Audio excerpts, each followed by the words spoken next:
Hello বন্ধুরা, আশা করি সবাই খুব ভালো আছেন। আমি আজকে একটা ঘুগনির রেসিপি রান্না করে আপনাদেরকে দেখাবো। তার জন্য কি লাগছে সেটা আগে আপনাদের জানিয়ে দিই। মটর তো অবশ্যই লাগছে, যেটা আমি অনেকক্ষণ আগে থেকে ভিজিয়ে রেখেছি। এছাড়া লাগছে, এর মধ্যে আছে মেন মশলা। এটার মধ্যে আছে আদা, পেঁয়াজ, রসুন, কাঁচা লঙ্কা, টমেটো সব একসাথে করে বাটা। আর আমি এর মধ্যে দেবো একটু আলু।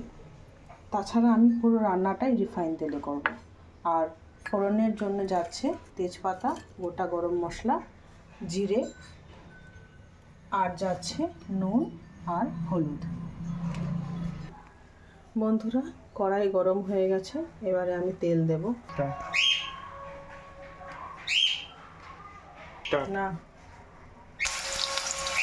বন্ধুরা, আমি আলুটা ভাজতে দিয়ে দিয়েছি। এটা সুন্দর করে ভাজা হবে, দেখতে থাকুন। আজকে একটু অন্যরকমভাবে হতে চলেছে, সঙ্গে থাকুন।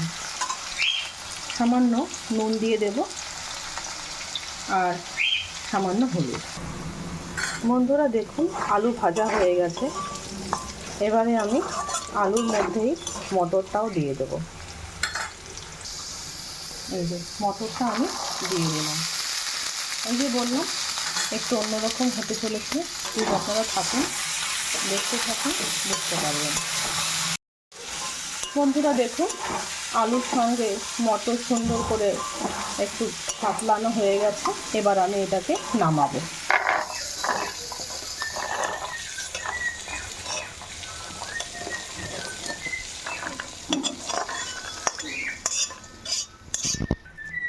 বন্ধুরা দেখুন, আমি আবার তেল দিয়ে দিচ্ছি। এবারে মশলাটাকে কষাবো, তার জন্যে এবারে আমি ফোড়ন দেব।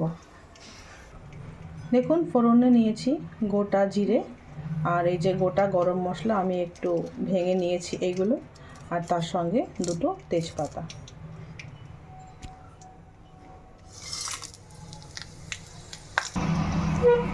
বন্ধুরা দেখুন, মশলা পুরো একদম সুন্দর করে ভাজা হয়েছে।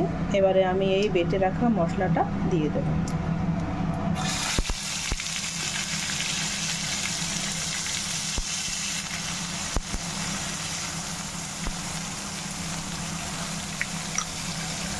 আমি অল্প নুন দিয়ে দেব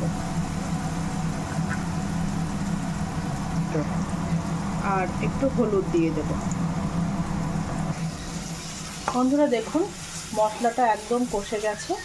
এরপরে এর মধ্যে আমি ওই আগে থেকে ভেজে রাখা মটর আর আলুটা দিয়ে দেব।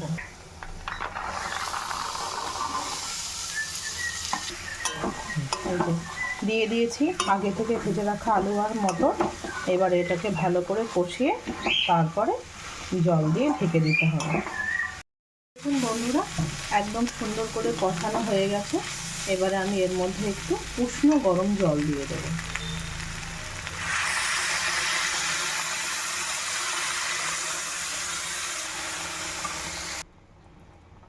বন্ধুরা এই যে এবার আমি ঢেকে দিলাম। তবে আপনারা চাইলে এটা কুকারেও দিয়ে দিতে পারেন। দেখুন বন্ধুরা, ঘুগনি একদম সুন্দর সেদ্ধ হয়ে গেছে। একটু সময় লাগে কড়াইতে করলে, আর কুকারে করলে তাড়াতাড়ি হয়। আমি কড়াইতেই করেছি।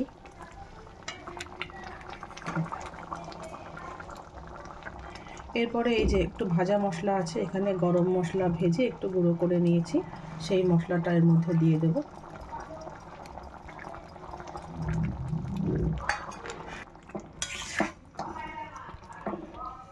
এই ঘুগনি আপনারা মুড়ি দিয়ে হোক, লুচি দিয়ে হোক, রুটি, পরোটা সব কিছু দিয়ে ভীষণ ভীষণ ভালো লাগবে। প্লিজ বন্ধুরা, আপনারা একবার অবশ্যই ট্রাই করবেন আর আমার পাশে থাকবেন।